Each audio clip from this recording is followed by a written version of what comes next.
Hi guys, welcome back to our channel. So Koratala Shiva గారి ప్రతి cinema block buster అనేది మనందరికీ తెలిసిందే. సో ఆయన బ్లాక్ బస్టర్ సినిమా ట్రాక్ రికార్డ్ని అయితే ఆచార్య అయితే బ్రేక్ చేసింది. ఆచార్య అయితే ఫ్లాప్ అవ్వడం జరిగింది. సో ఆచార్య తర్వాత దేవర అనేది కొరటాల శివ గారికి ఒక సవాల్గా మారింది. సో ఈ సినిమాకి ఎన్టీఆర్ తారకన్న కంటే కూడా ఎక్కువగా కొరటాల శివ గారికి చాలా టైట్ కాంపిటీషన్ని అండ్ టఫ్ మూమెంట్ని అయితే టఫ్ సవాల్ని అయితే ఇవ్వడం జరిగింది. సో ఇది ఎందుకంటే తారకన్న కంటే కూడా ఇది ఎక్కువగా కొరటాల శివ గారికి ఎక్కువ ప్రెషర్ ఇచ్చిన సినిమాగా అయితే మనం భావించవచ్చు. ఎందుకంటే ప్రతి సినిమా బ్లాక్ బస్టర్ అయిన సినిమా మధ్యలో సడన్లీ ఫ్లాప్ రావడం, దాని తర్వాత ఇప్పుడు నెక్స్ట్ సినిమా మీద భారీ అంచనాలు పెరిగిపోవడం, అందరి చూపు కొరటాల గారి మీద పడడం అనేది ఇప్పుడు యాజ్ ఆఫ్ నౌ జరుగుతున్న సిచ్యువేషన్ అని మనం చెప్పొచ్చు. అదే మార్క్ తోటి ఇప్పుడు కొరటాల శివ గారు తారకన్న కంటే కూడా ఎక్కువగా తన ఈ కథ మీద ఎక్కువ బలం అయితే చూపించడం జరుగుతుంది. సో ఆడియన్స్ అనేది తారకన్న మీద కంటే కూడా ఎక్కువగా కొరటాల శివ గారు ఇప్పుడు నెక్స్ట్ సినిమా మీద ఎలా ఉండబోతుందనే అంచనాలు అయితే భారీగా పెట్టుకోవడం జరిగింది. అండ్ ఆ అంచనాలని ఏమాత్రం తగ్గించుకుంటే ట్రైలర్తో అయితే మనకు ఆయన సినిమా క్వాలిటీ అండ్ తన అంచనాలు అయితే మనకు చూపించడం జరిగింది. అండ్ ఈ సినిమా కొరటాల గారికి ఏ రకంగా అయితే ఎంత అవసరం ఉందో హిట్ అవ్వడం, అదే విధంగా అయితే తారకన్నకి కూడా అది అంతే ఇంపార్టెంట్ ఉంది. ఎందుకంటే ఆఫ్టర్ 6 years తర్వాత అయితే ఫస్ట్ సోలో సినిమా రిలీజ్ అవ్వడం జరుగుతుంది మన తారకన్నకి. ట్రిపుల్ ఆర్ తర్వాత మొదటి సినిమా, భారీ అంచనాలు ఉన్న సినిమా. అండ్ అంచనాలను కూడా ఎక్కడ తగ్గించకుండా కరెక్ట్గా అయితే తీసుకెళ్ళడం జరిగింది. ఆ ట్రైలర్లో అయితే మనకు చూపించడం జరిగింది. సో ఇది సినిమాని ఆచార్యతోటి కంపేర్ చేయడం జరుగుతుంది. ఆచార్య కానీ తన ముందుటి సినిమాని కానీ కంపేర్ చేయడం జరుగుతుంది. ఈ సినిమా కూడా ఆచార్య సినిమా లాగే ఇవ్వబోతుందని. బట్ ఆచార్యకి సినిమాకి చాలా అంటే చాలా తేడా ఉంది.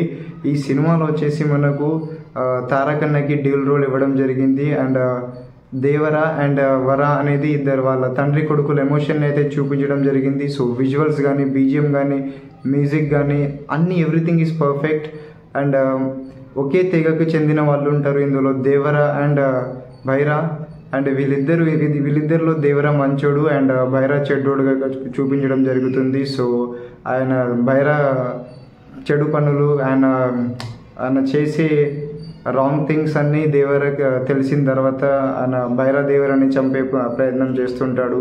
సో ఇలా చేసే ప్రాసెస్లో దేవరకి ఏమవుతుంది, దేవర 2 years ఎక్కడ వెళ్ళిపోతాడు, ఎందుకు వెళ్ళిపోతాడు, అండ్ ఎందుకు వరకి దేవర మీద కోపం ఉంది, ఇలా చాలా హిడెన్ డీటెయిల్స్ అనేది మనకు ట్విస్ట్ అనేవి ట్రైలర్లో చూపించడం జరిగింది. అందుతో పాటు కూడా క్వాలిటీలో కూడా ఎక్కడ కాంప్రమైజ్ అవ్వలేదు. విఎఫ్ఎక్స్ అయితే చాలా బాగున్నాయి, బీజిఎం కూడా చాలా బాగుంది, స్టోరీ టెల్లింగ్ అనేది చాలా పెద్దగా ఉంది అండ్ చాలా ట్విస్ట్లు అయితే ఉన్నాయి ఇందులో. కాబట్టి ఈ స్టోరీ ఒకవైపు తారకన్న అయితే మరోవైపు కొరటాల శివ ఒక డైరెక్టర్ కానీ యాక్టర్ కానీ ఇద్దరికి ఒక టఫ్ కాంపిటీషన్ అయితే ఇచ్చిందని మనం చెప్పొచ్చు. అండ్ ఈ స్టోరీని పార్ట్ 2 బిగినింగ్కి ఏ విధంగా అయితే కంక్లూజన్ ఇస్తారనేది ఈ సినిమా మనకు చూస్తేనే తెలుస్తుంది. సో కాబట్టి ఈ సినిమా కొరటాల గారికి చాలా కాంపిటీషన్ ఇచ్చిందనేసి మనం చెప్పొచ్చు. సోషల్ మీడియాలో కూడా అలాగే ట్రెండ్ అవుతుంది.